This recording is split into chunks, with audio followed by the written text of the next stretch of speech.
Hey, c'est la Team Lactée et bienvenue dans cette nouvelle vidéo. Alors aujourd'hui, encore un peu de gossip, j'aime les gossips.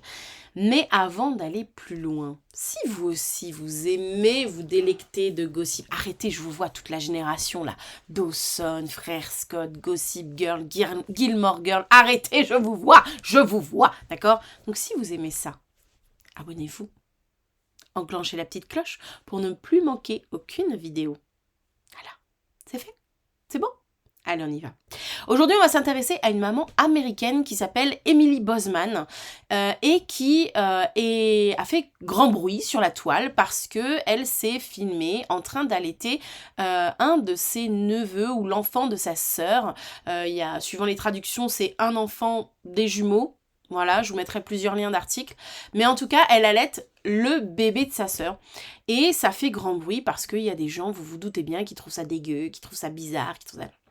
En fait, il s'avère que donc la sœur d'Emily Bozeman, Kathleen, semblerait apparemment atteinte d'une maladie qui la fatigue énormément, qui lui provoque énormément de dérangements dans le corps, au niveau des diarrhées, au niveau de plein de choses apparemment qui la mettent très très mal et qui la fatiguent énormément. Or, on sait que la fatigue est un des ennemis de l'allaitement, de la lactation. Donc, cette maman, Kathleen, allaite ses enfants, quand elle peut comme elle peut, et quand elle ne peut pas, qu'elle est trop fatiguée, ou pour lui offrir des temps de repos, sa sœur, donc Emily, allaite ses neveux. Je trouve ça absolument admirable, absolument formidable, absolument incroyable. Je rappelle qu'il existe des cultures dans lesquelles on a des frères et sœurs de lait, c'est-à-dire qu'une maman va allaiter les bébés d'une autre maman, parfois une femme de sa famille, parfois pas. Et c'est ce qu'on appelle les frères et sœurs de lait. C'est des cultures où, en général, les choses sont posées, c'est très clair, c'est faisable, c'est accepté, etc.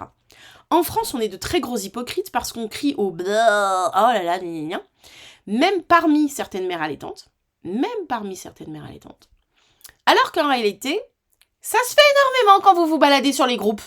Vous vous baladez sur les réseaux sociaux, finalement ça se dit à demi-mot. Arrêtons d'être hypocrites 2 minutes. Et je trouve ce geste particulièrement beau parce que au final, si Kathleen, la maman originelle, a du mal à allaiter ses bébés, qu'est-ce qui va se passer? Elle va supplémenter.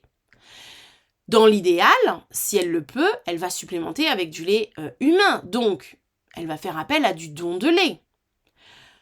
En cas, si ça c'est pas possible, elle va compléter avec un PCN, un produit commercial pour nourrissons, un substitut au lait maternel. Mais, en fait, pourquoi aller prendre le lait peut-être qui pourrait sauver des prématurés qui n'ont pas la possibilité qu'a finalement le bébé ou les bébés de Kathleen, puisque sa sœur Emily veut bien les allaiter. Finalement, c'est du don de lait en direct. Il n'y a même pas de souci d'hygiène, de transport de lait, Si tant est qu'Emily est une bonne hygiène corporelle, une bonne hygiène de vie, une bonne alimentation, le bébé il est directement au sein, il n'y a pas de risque de contamination particulier.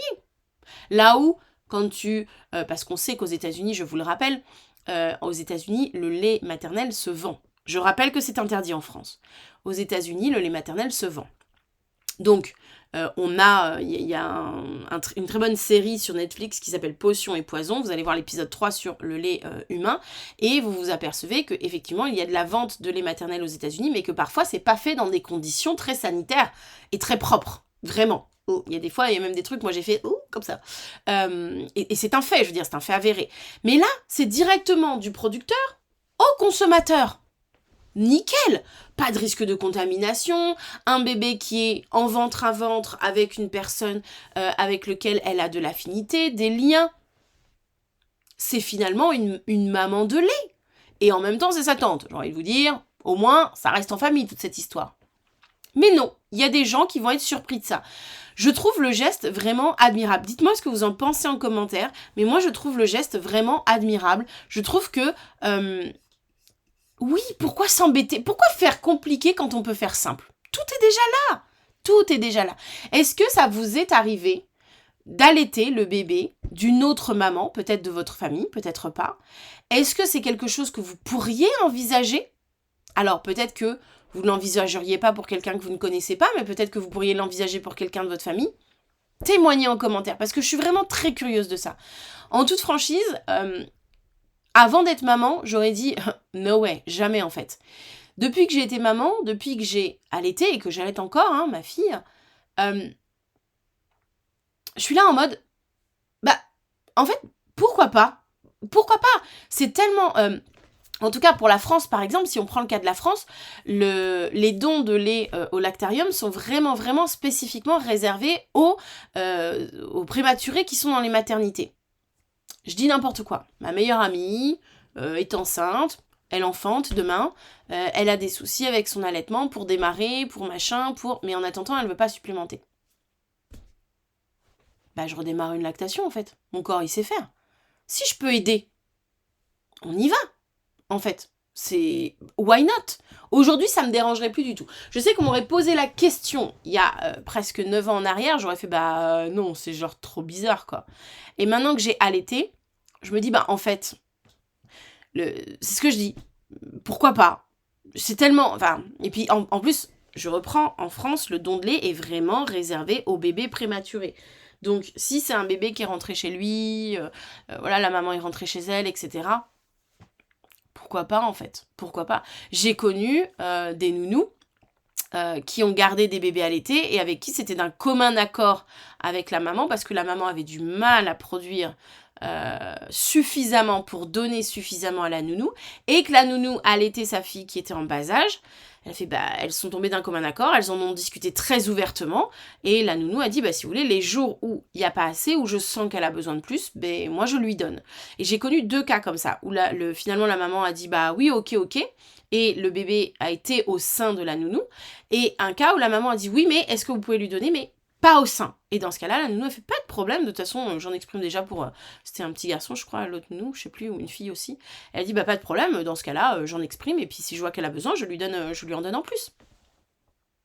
Why not, en fait? Why not? Ça évite à ces mamans-là l'utilisation de PCN. Bah, j'ai envie de dire quelque part, tant mieux.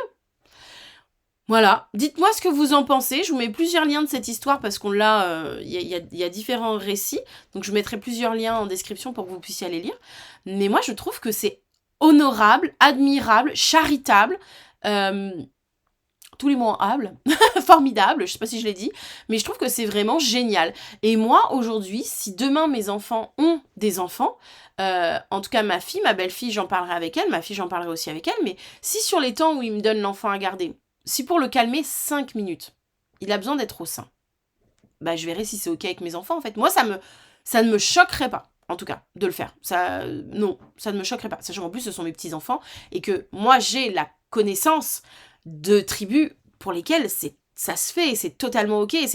En fait, tant que tout le monde est d'accord et tant que tout le monde sait où est sa place, c'est ça. Tant que chacun sait où est sa place. C'est pas mes enfants, c'est les enfants de mes enfants. Mais si pendant 5 minutes, ma fille elle est partie pisser pendant 5 minutes, le petit il est en train de... Ah, il en peut plus, il est au bout de sa life. Le petit doigt ça passe pas, why not en fait? Il y en a pour 5 minutes. Et après je refile à sa mère. C'est pas le mien. Puis je veux surtout pas assurer les nuits, c'est bon j'aurais fait ma part. Voilà. Why not? Dites-moi ce que vous en pensez en commentaire, vraiment, je suis curieuse d'avoir vos retours. Pour tout ce qui est allaitement dans le monde, il y a des vidéos sur la chaîne, vous tapez allaitement dans le monde, à pas de moi, vous allez tomber sur plein de vidéos où justement je vous raconte un petit peu. Il y a une vidéo sur les grands-mères qui allaitent leurs petits-enfants, vous allez pouvoir retrouver tout ça sur la chaîne, donc amusez-vous à farfouiller sur la chaîne, vous allez retrouver plein de vidéos qui parlent de ces autres cultures, de comment ça se passe ailleurs, comment c'est parfaitement et culturellement admis, il n'y a aucun problème avec ça, tout le monde sait où est sa place, enfin chacun sait où est sa place et tout le monde est d'accord avec ce qui se passe. Je vous invite à aller les regarder et à me mettre en commentaire qu'est-ce qu'il en serait pour vous. Très intéressant. On débat en toute bienveillance, comme d'habitude. Et sur ce, moi, je vais vous faire des gros bisous et je vais vous dire à bientôt pour la prochaine vidéo.